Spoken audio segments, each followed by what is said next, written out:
This call is now being recorded.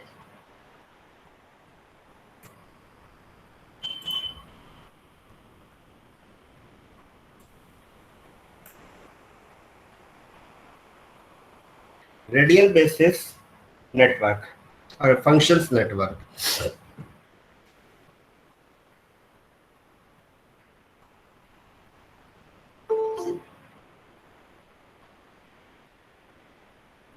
Generally, it is based on distance criteria, just like a KNN or clustering based, classification based, KNN classification based, or we can say that it is just a similar to KNN. Just we have written here just a similar to KNN. So KNN means we have a point just like a K point hai, this one, and we have to find out the classification, perform the classification algorithm. Just take a one point. Screen is not visible, please refresh करो। मैं अपने दूसरे system पे check कर रहा हूँ, screen visible हो रहा है। किसी और का इशू है, स्क्रीन विजिबल नहीं हो रही? सब विजिबल है। ओके बेटा प्रियंका, इसको थोड़ा सा रिफ्रेश कर लो अपना सिस्टम को, हो जाएगा स्क्रीन विजिबल। ओके, सो इसमें से हम एक पॉइंट कंसीडर करते हैं, that is called as centroid, और इसी तरीके से हम लोग क्लस्टरिंग में भी फाइंड आउट करते हैं एंड कैलकुलेट करते हैं डिस्टेंस को। और वो डिस्टेंस होती है हमारे पास बेस्ड ऑन डिस्टेंस क्राइटेरिया। वो डिस्टेंस में भी बहुत सारी होती हैं। जनरली जो हम मोस्टली यूज करते हैं that is Euclidean distance, and sometime कहीं कहीं मैनहट्टन डिस्टेंस यूज किया जाता है अकॉर्डिंग टू प्रॉब्लम, और जैकार्ड डिस्टेंस होता है according to data, according to problem. But ये डिस्टेंस के अकॉर्डिंग हम अपना फार्मूला कंसिडर करते हैं। सो हम इसमें जनरली यूज करेंगे Euclidean distance. So we have architecture here, it is 3 layer architecture. First is input layer, second is radical basis layer, और जनरली इसको हम लोग हिडन लेयर भी बोल देते हैं, and last one is linear layer. Linear क्यों है? रीजन क्योंकि यहाँ पे हमने लीनियर फंक्शन अप्लाई किया हुआ है। So in that layer we have applied a linear function, that is so it is called as linear, and here we have applied this kind of activation functions or some specific radical functions, so it is called as radical basis layer. And here we have applied a dist, means a distance between this value, means input vector, and its associated weights, input and weights.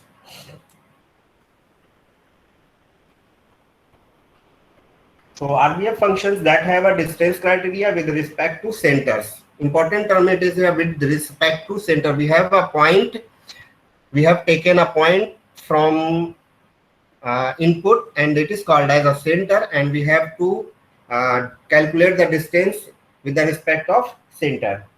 And generally it is conceptually it is a similar to KNN.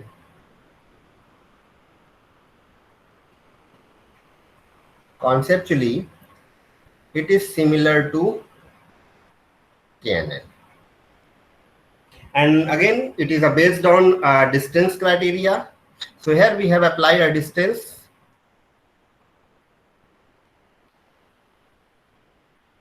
And here distance is Euclidean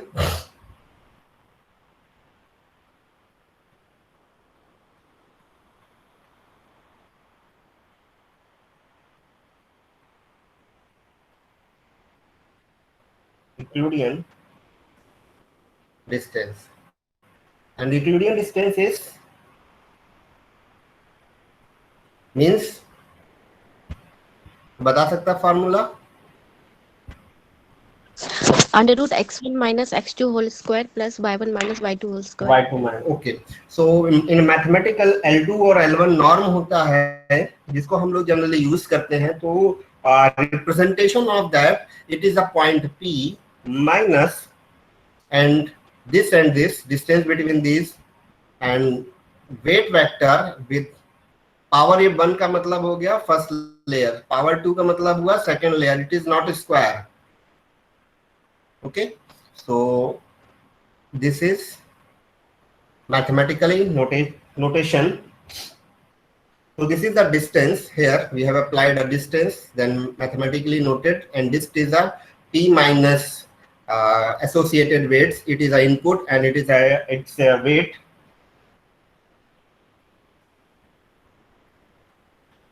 And hidden layer, so it is a hidden layer implies as a radical basis layer.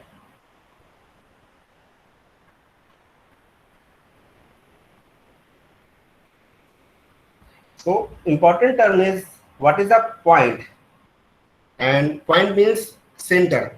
How to find out the center exact? So here we have written the RBF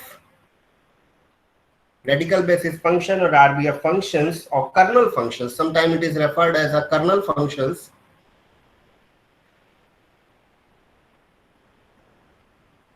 Kernel functions is a center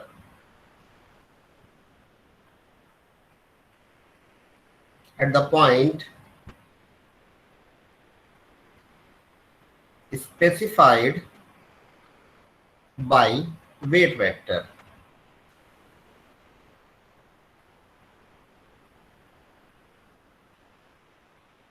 Associated with input.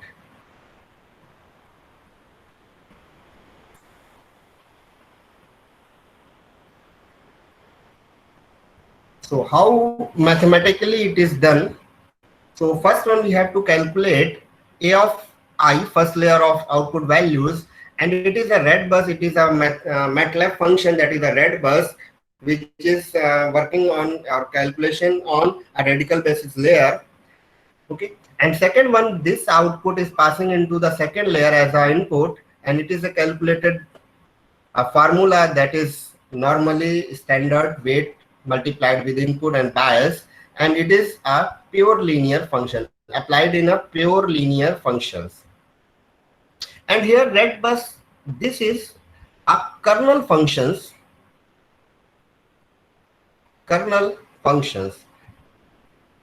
or some specific kind of formula instead of softmax, instead of sigmoidal functions. It is a specific kind of formula. Here most of the time we are using a Gaussian kernel. सुना है आप लोगों ने Gaussian? Yes, sir. So it is a symbol of Gaussian kernel. So both have symmetrical. This point and this is mean median mode.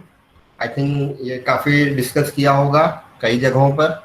So it may be a Gaussian kernel और cubic kernel, बहुत सारे हो सकते हैं, but हम specific अभी यहाँ पे भी डिस्कस कर रहे हैं केवल Gaussian kernel पे. तो red bus it is a formula of a Gaussian kernel. जो भी इसकी वैल्यू निकल के आएगी उसको हम इस Gaussian kernel में पास करेंगे as a first layer. Then जो आउटपुट आएगा वो हम second layer that is called a pure linear layer, हम उसमें पास करेंगे और हम फाइनल आउटपुट को फाइंड आउट करेंगे.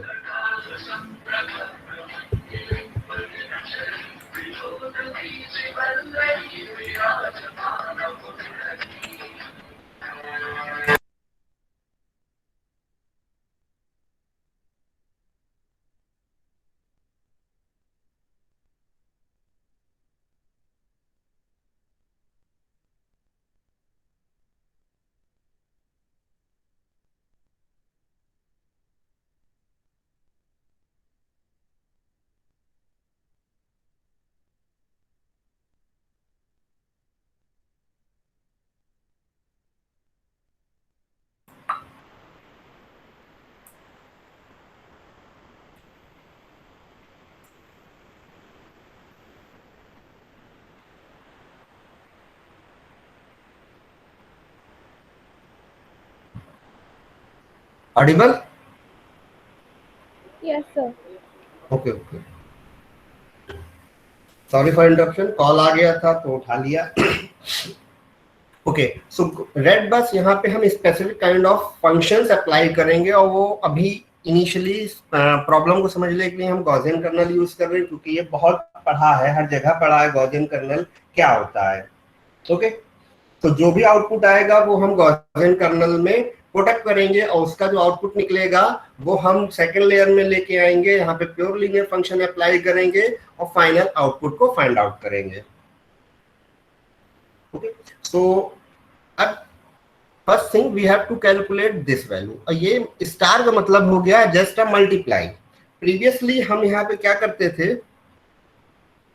वेट्स को इनपुट के साथ मल्टीप्लाई करते थे, प्लस हम बायस को एड ऑन करते थे। तो यहाँ पे क्या दिया हुआ है कि जो ये डिस्टेंस निकाल रहे हैं, हमने यहीं पे मैथमेटिकल कैलकुलेशन किया, जो वैल्यू निकल के आएगी उसमें बायस का मल्टीप्लाई कर दिया। सो जो वैल्यू निकल के आ रही है उसमें हमने बायस का मल्टीप्लाई कर दिया। So this is the value of n of 1।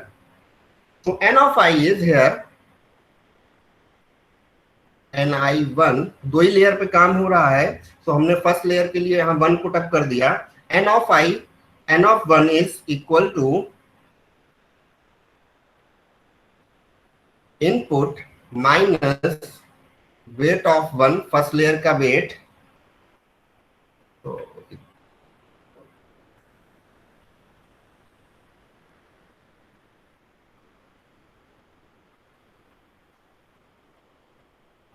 ni1 minus p1 minus weight 1। ये फर्स्ट लेयर के लिए हमने मैथमेटिकली कैलकुलेट किया, और इसमें मल्टीप्लाई कर रहे हैं b ऑफ i1।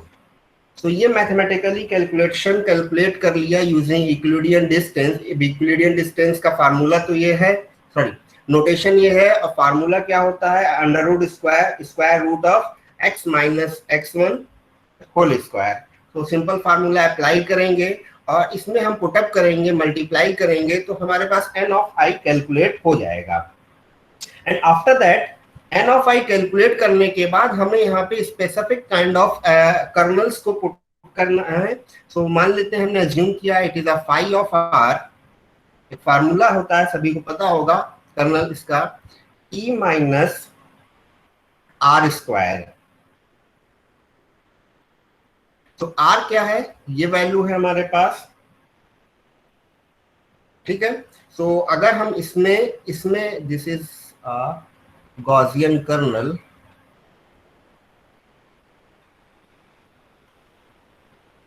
तो ये है हमारे पास गॉसियन कर्नल का फार्मूला। इसको ओके, सो इसके बाद हम यहाँ गॉसियन कर्नल अप्लाई करेंगे। So a of i calculated होगा is equal to 1, sorry a of i1 is equals to this function, so this function it is e minus n of i1। अब ये normally था और इसका हमने करना है स्क्वायर, तो ये कर दिया हमने इसका स्क्वायर।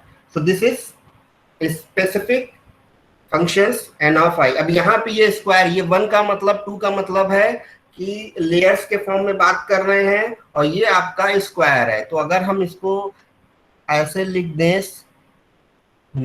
बहुत सी बुकों में इस तरीके का नोटेशन गिवन है जिससे थोड़ा सा कैटेगराइज करने में आसानी होती है। तो जो इस तरीके के नोटेशन में होगा दिस इज अ लेयर, और जो विदाउट दिस होगा तो वो हम इसको स्क्वायर करेंगे। तो फर्स्ट कर्नल का कैलकुलेशन हमने कर लिया। अब सेकंड कर्नल में हम जस्ट इसको अप्लाई करेंगे। तो this is the second kernel, और फाइनल आउटपुट ये हमारा निकल कर आएगा। तो यहां तक किसी को कोई डाउट हो तो पूछो, फिर हम एग्जांपल लेके इसको सॉल्व करते हैं। No doubt, sir. ओके, तो एक छोटा सा एग्जांपल ले लेते हैं।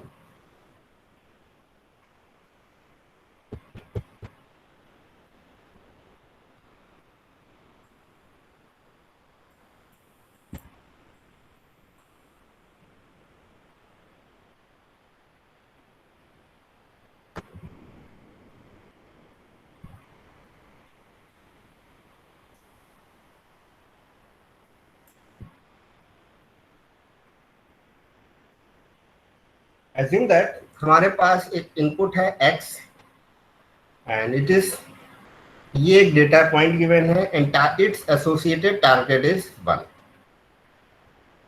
तो सिंगल इनपुट का है, बहुत छोटा सा एग्जांपल है। एक टारगेट लिया और हमने इनपुट लिया और उसका टारगेट हमने यहाँ पे यूज कर लिया एंड गिवन क्या है हमको, यहाँ लिख देते हैं W1 पहली लेयर का वेट इट इज 0, पहली लेयर का bias it is 1, W2 second layer का वेट एंड इट इज -2 एंड सेकेंड लेयर का bias B of 2 it is 1। This is given. अब हमें कैलकुलेट करना है, अगर इसका आर्किटेक्चर बनाना चाहें तो आर्किटेक्चर बनाने के लिए हम इस डायग्राम को यूज कर सकते हैं। तो ये इस तरीके का डायग्राम बनेगा, बहुत बड़ा होगा, तो हम डायरेक्टली इसको सॉल्व कर रहे हैं without a diagram. First thing we have to calculate a distance.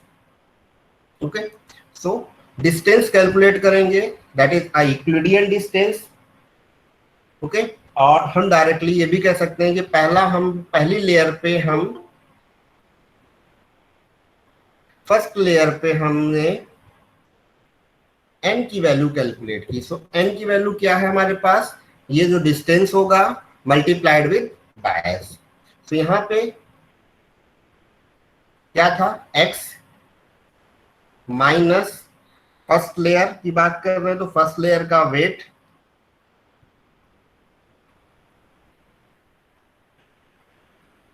Multiplied with first layer का बायस।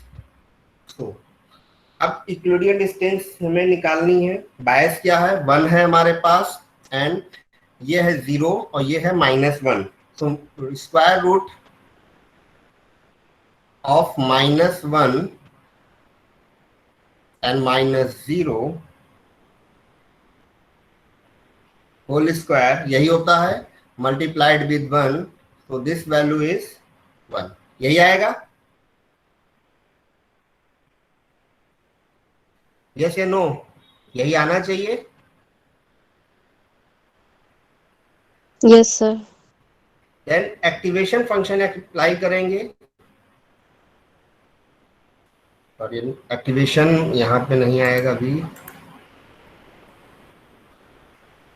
क्योंकि specific kind of activation function हम यहाँ यूज कर रहे हैं, दैट इज कर्नल फंक्शंस।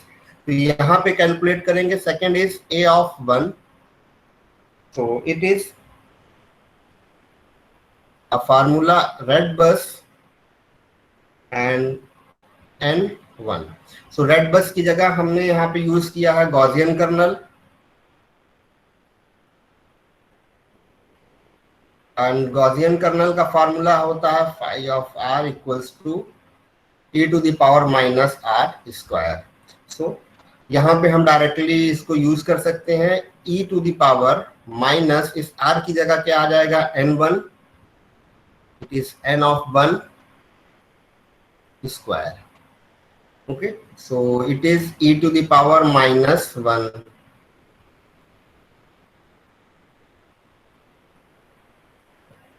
अब यहाँ बहुत माइनर सा है कि माइनस बाहर लगा हुआ है और ये +1 है, सो e टू द पावर कितनी वैल्यू आएगी,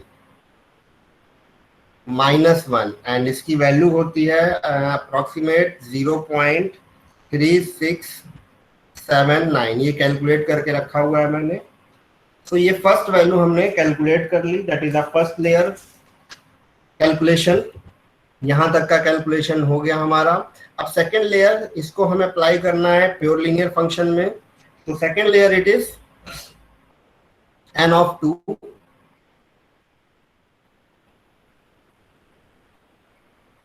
सेकेंड लेयर के लिए हमें क्या करना है, n of 2 कैलकुलेट करना है और ये है क्या चीज, वेट्स, एंड जो हम आउटपुट कैलकुलेट करके लाए हैं वो multiplied plus bias. So this is a of 1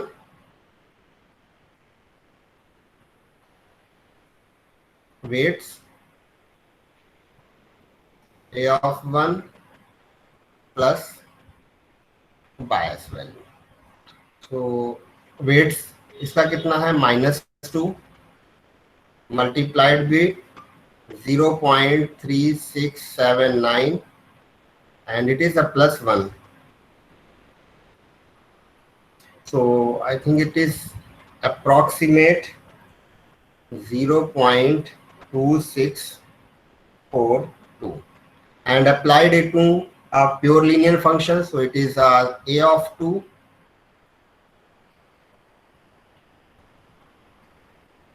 pure linear function of n of 2. So it is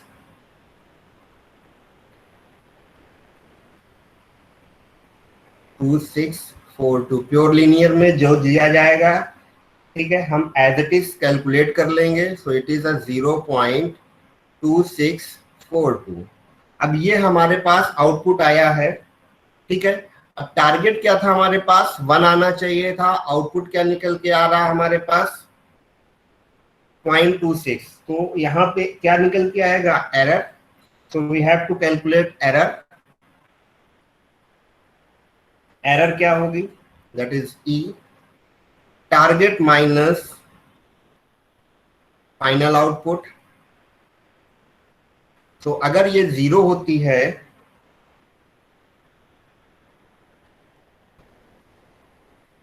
.7358, so it is not equivalent to not equivalent to 0। तो यहां से क्या करना है, अपडेट वेट एंड बायस। अब कैसे करना है, आपके पास कई सारे मेथड्स होते हैं। आप चाहो तो बैक प्रोपगेशन यूज कर सकते हो, आप चाहो तो परसेप्ट्रॉन लर्निंग एल्गोरिथम यूज कर सकते हो, आप चाहो तो एक क्या होता है, डब्ल्यू से होता है, क्या नाम होता है उसका, नाम भूल गया।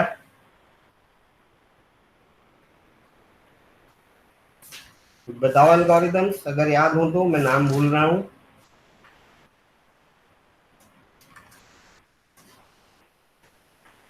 आप बैक प्रोपगेशन यूज कर सकते हो, हेबियन लर्निंग यूज कर सकते हो, परसेप्ट्रॉन लर्निंग यूज कर सकते हो, मैक्लॉज-पिट्स मॉडल यूज, सॉरी मैक्लॉज-पिट्स नहीं आएगा यहाँ पर, बहुत सारे एल्गोरिथम है, तो उनको यूज कर सकते हो, ठीक है। बट ये अभी हमारा टास्क नहीं है, कंप्यूटेशनली ये ऑटोमेटिकली यूज हो जाता है। बट हमारा टास्क ये है कि एक लेयर पे कैसे काम करता है। अब बैक प्रोपगेशन अगर हमें यूज करना है तो ये क्या हो गया, यहाँ से यहाँ तक दैट इज अ फॉरवर्ड पास हो गया, और जैसे हम ये वापस जाएंगे तो ये बैकवर्ड पास हो जाएगा।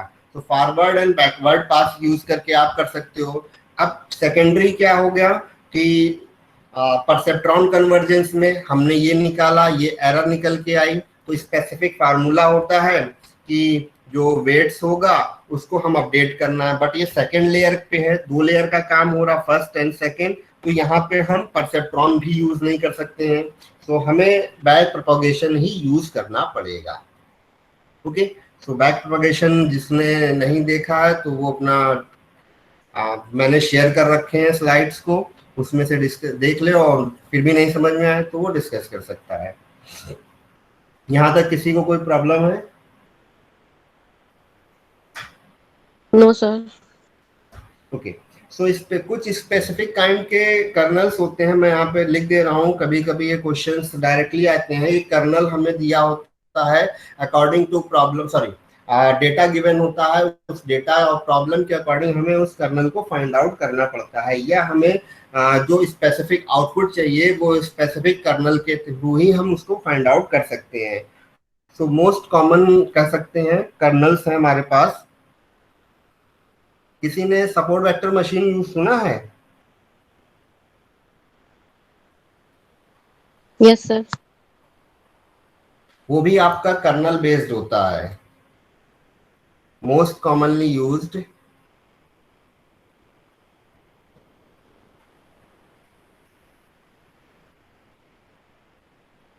कुछ स्पेसिफिक काइंड के हैं, फार्मूला है। First one is linear,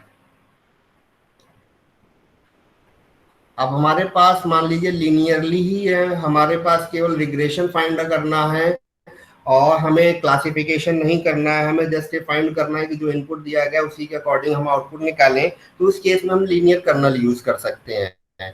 so it is a phi of r, formula है, it is just pure linear function, जो दिया जाएगा एज इट इज वो आउटपुट में हमें दे देगा। Second is cubic. अब मान लीजिए हमारे पास इस तरीके से कुछ आउटपुट निकालना है कि कोई इनपुट दिया जाए, उसका 3 टाइम या 3 क्यूबिक हमें आउटपुट में फाइंड करना है, तो उस केस में हमें क्यूबिक कर्नल निकालना पड़े। मान लीजिए assume that it is 2 input है और उसके एसोसिएटेड वैल्यूज 8 निकल के आ रही है, मतलब ये 2 होगा और ये 2 टू द पावर 3 होगा। तो अगर इस तरह का हमें आउटपुट फाइंड आउट करना है तो उस केस में हम क्यूबिक कर्नल यूज करेंगे। So formula is phi of r cube.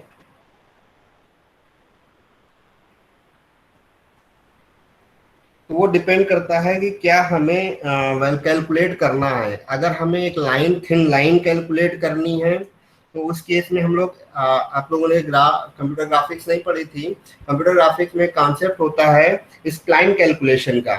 मान लीजिए आप किसी इंडस्ट्री में हो, वर्क कर रहे हो, ऑटोमोबाइल इंडस्ट्री है, आपको कार की डिजाइन करनी है, तो graph theory sorry computer graphics इसमें बहुत हेल्पफुल होता है कि मान लेते हैं कि हमारे पास इस तरह की डिजाइनिंग आपको करनी है, एक छोटी सी कार बनानी जिसका फर्स्ट फेज ऐसा है होता है, इस तरीके से आपको एक डिजाइन मान लीजिए करनी है। तो ये लाइंस होती हैं, ये आउटर लाइंस, इनको हम लोग स्प्लाइन बोलते हैं, कर्वेचर, क्योंकि ये स्ट्रेट लाइन नहीं होती है, कहीं पे आपको थोड़ा सा कर्व देना होगा, कहीं पे आपको थोड़ा सा डाउन कर्व देना पड़ेगा, तो ये कर्वेचर जनरेट करता है। तो इस केस में हम लोग जनरेट करते हैं स्प्लाइन फंक्शंस। तो वहां पे हम लोग यहाँ पे न्यूरल नेटवर्क में हम लोग यूज करते हैं आरबीएफ कर्नल में स्प्लाइन फंक्शन या थिन प्लेट स्प्लाइन फंक्शन। और कंप्यूटर ग्राफिक्स में हम लोग स्पाइन बोलते हैं, हम लोग वहाँ पे ब्लेंडिंग फंक्शंस बोलते हैं, बहुत सारे नेम्स है, बहुत सारे फार्मूलाज होते हैं।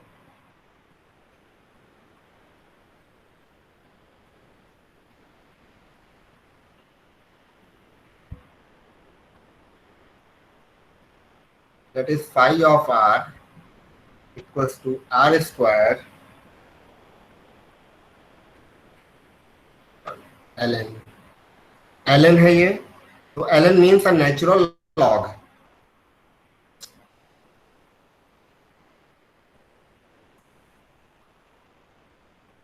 अब मल्टी क्वाड्रेटिक हो सकता है, जनरलाइज्ड हो सकता है, इनवर्स हो सकते हैं, बहुत सारे और भी होते हैं। तो मोस्टली ये बेसिक 3 हैं, बाकी और भी डिपेंड करता है कि आप क्या आउटपुट या क्या फाइंड आउट करना चाहते हो।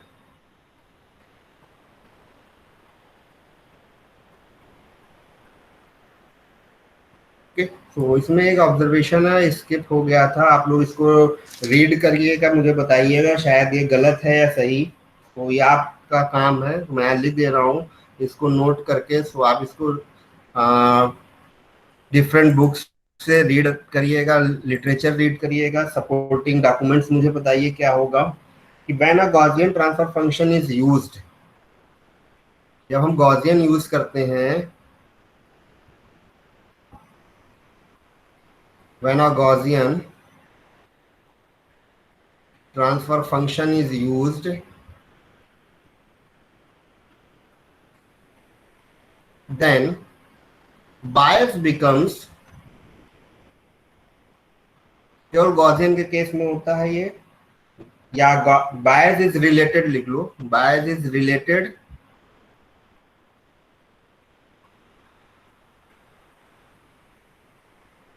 to standard deviation।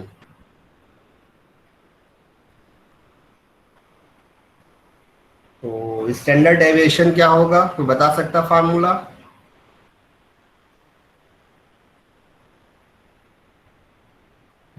बताओ बताओ जल्दी से कोई फार्मूला स्टैंडर्ड डेविएशन।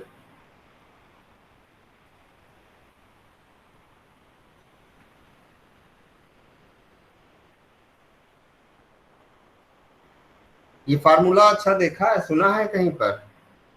6 नहीं है, सिंबल थोड़ा सा वैसा है।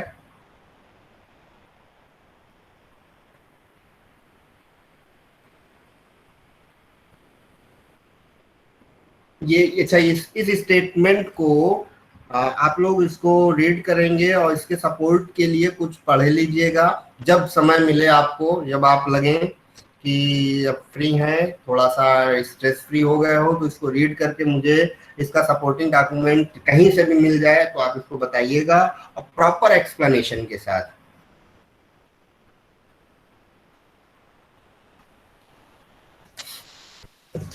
यहाँ तक किसी को कोई डाउट नहीं है।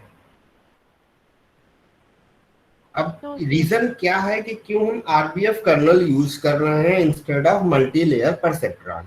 तो सिंगल वन रीजन है कि इसमें नंबर ऑफ हिडन लेयर्स कम होंगी। अब हिडन लेयर्स कम होंगी तो हम ऑपरेशन भी फास्ट करेंगे, ठीक है। और जब फास्ट होगा तो उसकी जो एक्यूरेसी है वो हम और जल्दी से इंक्रीज कर सकते हैं। तो ये दो तीन ऑब्जर्वेशंस हैं, या कह सकते हैं डिफरेंस कह सकते हो, कि क्यों हम इसको यूज कर रहे हैं RBF kernel instead of multi layer perceptron. First जो ऑब्जर्वेशन है, first, it is only a two processing layer, only two processing layer. कौन कौन सी टू प्रोसेसिंग है? एक तो इनपुट होती है, वो प्रोसेस नहीं हो रहा है। सेकंड होती है हिडन लेयर, जहां पे हम प्रोसेस करते हैं, जिसको आरबीएफ बोलते हैं। और सेकंड लेयर होती है, मतलब थर्ड लेयर होती है, जिसको हम लोग बोलते हैं आउटपुट लेयर। यहाँ पे भी प्रोसेसिंग हो रही है। तो it have only a two processing layer, both have, first one, this is non-linear and this is a linear.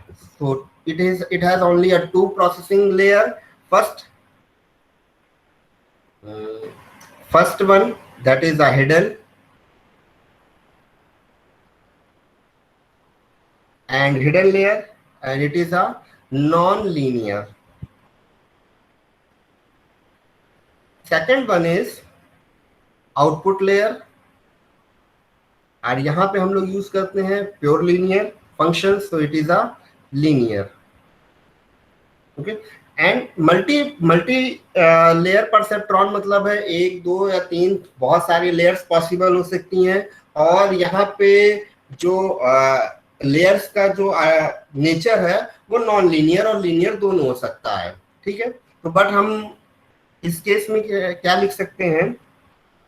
Any number of processing layer,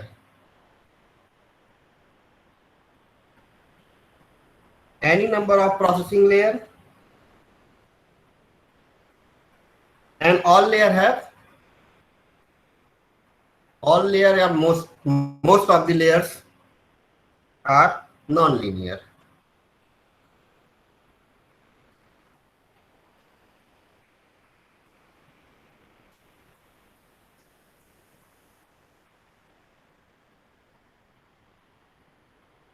And it is only a two processing layer, so it is a fast. It is one or two layer, that is okay. It is similar to RBF, but it is more than one, more than two layers, so it is slow. And each and every layer have a non-linear, so it is again a slow processing.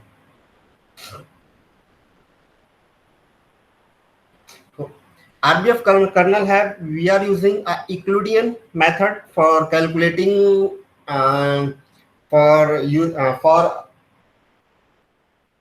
activation function, okay. So Euclidean distance,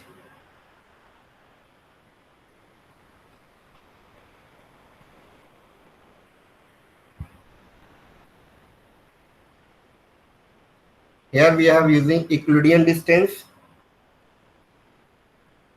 to compute the distance between input and center. अब centre मतलब यहाँ पे हो गया है आपका weights, okay. सो ये सारा का सारा हम एक्टिवेशन फंक्शन में यूज करते हैं। उस एक्टिवेशन फंक्शन का नाम है कर्नल, जो है जैसे गॉसियन कर्नल, सेंटर ठीक है, इस तरह का एक्टिवेशन फंक्शन हम यहाँ यूज कर सकते हैं. So activation function, it is not using a distance, it is just a production of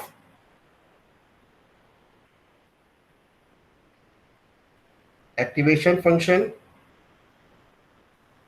use the inner product of production between input and weights.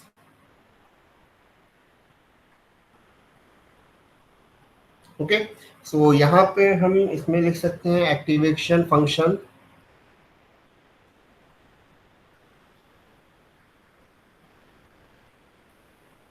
uses Euclidean distance. So activation function यहाँ पे क्या है, that is a kernel based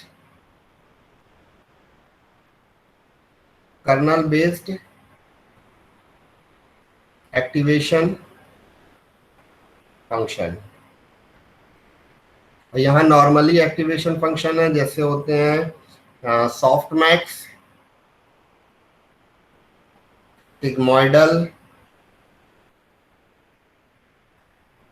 और ReLU etcetera. यहाँ पे भी इनको use कर सकते हैं, बट यहाँ जो यूज करेंगे तो फिर RBF की प्रॉपर्टी, ये वाली स्पेसिफिक प्रॉपर्टी को ये वायलेट कर देगा. ओके, तो यहां तक किसी को कोई डाउट है?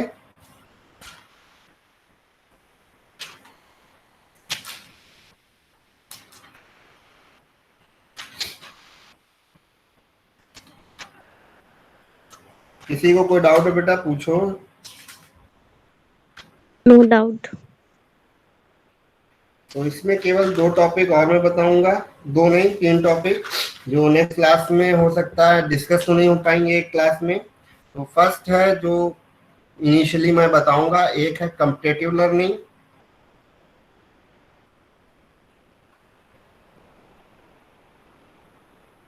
कम्पिटिटिव लर्निंग और इसी में बोलते हैं विनर टेक्स ऑल नेटवर्क एक होता है. विनर टेक्स ऑल नेटवर्क इसी में होता है हमारे पास. कम्पिटिटिव नेटवर्क इसी में बोल सकते हैं हैमिंग नेटवर्क.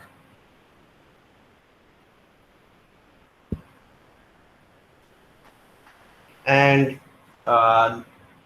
इसी का ही पार्ट होता है लीनियर वेक्टर क्वांटाइजेशन LVQ. ये डिस्टेंस बेस्ड होता है, जैसे अभी प्रीवियस में किया था हमने. और एक होता है SOM that is self organising map. ठीक है, तो इनमें टाइम लगेगा, थोड़ा सा मैथमेटिकली है पोर्शंस ये, और ये आपके इजी हैं. तो कोशिश करेंगे ये 3 हम नेक्स्ट क्लास में इसको फिनिश कर लें और सेल्फ ऑर्गेनाइजिंग मैप को लास्ट क्लास के लिए रखें. और एक ART वगैरह होते हैं, बट हम उनको डिस्कस नहीं करेंगे. ठीक है, तो बेसिक इंट्रोडक्शन इतना सफिशिएंट है न्यूरल नेटवर्क का. और इसके अलावा अगर आप लोगों को किसी भी लेक्चर में कोई डाउट हो तो उसको मुझे मैसेज कर देना, उस स्पेसिफिक टॉपिक को, तो उसको जब समय मिलेगा रिवाइज कर देंगे.